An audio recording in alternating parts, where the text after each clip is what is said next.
அனைவருக்கும் வணக்கம். நிறைய குடும்பங்கள்ல சாப்பாட்டுக்கு கஷ்டப்படுற சூழ்நிலைகள் இன்னைக்கும் இருக்கிறத நம்மளால பார்க்க முடியுது. வெளியில சொல்ல மாட்டாங்க. மளிகை கடையில போய் நம்ம இன்னைக்கு என்ன எல்லாருக்கும் வருமானம் வருது அப்படிங்கிறதுக்காக முன்கூட்டியே கடன் வாங்கிக்கிறோம். மளிகை கடையில போய் கடன் வாங்கிட்டு கடை பக்கம் போய் திரும்பி மூஞ்சியை காட்ட முடியாத கஷ்டப்படுறோம். அந்த மாதிரி யாராவது கஷ்டத்துல இருந்தீங்கன்னு சொன்னா நல்லா ஆகா ஓகோன்னு வந்திருப்பீங்க. திடீர்னு வாழ்க்கையில் பெரிய வீழ்ச்சி வந்திருக்கும். அதனால பாத்தீங்கன்னா மளிகை கடையில கடன் வாங்கி திங்கிற மாதிரி இன்னும் நிறைய பேர் இருக்கீங்கன்னா நீங்க எளிமையா வீட்டுல இருக்கிற பொருளை வச்சு ஒரு சின்ன வழிமுறை நீங்க செய்யுங்க.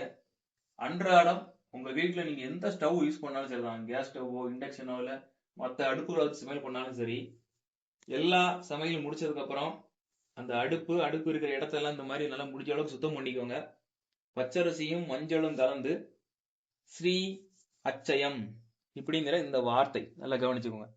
ஸ்ரீ அச்சயம் இந்த வாசகத்தை நீங்க எழுதி வைங்க. இப்படி எழுதி வைக்கிறதுனால என்ன நடக்கும்னு கேட்டீங்கன்னா உங்க வீட்டுல சாப்பாட்டுக்கு கஷ்டம் வராம இருக்கும். குடும்பத்துல செல்வ செழிப்பு படிப்படியா பெருக ஆரம்பிக்கும். இந்த அக்ஷயம் அப்படிங்கிறது நம்ம அக்ஷய திருதின்னு சொல்றோம்ல, அக்ஷய திருதி அன்னைக்கு தங்கத்தை வாங்கினா அது பெருகும், அக்ஷயமாக பெருகுன்னு சொல்ற வளர்ந்துகிட்டே இருக்கும். அது மாதிரி ஸ்ரீனா மகாலட்சுமின்னு அர்த்தம், அக்ஷயம்னா மகாலட்சுமி அனுக்கிரகம் நமக்கு தொடர்ந்து பெருகிக்கிட்டே போகும். அக்ஷய பாத்திரம் மாதிரி வந்துகிட்டே இருக்கும். வீட்டுல சாப்பாட்டுக்கு கஷ்டம் வராது. எல்லாருடைய வீட்லையும் அன்னை அன்னபூர்ணியுடைய அருளால, மகாலட்சுமி அருளால எல்லா நலமும் வளமும் பெருகட்டும்.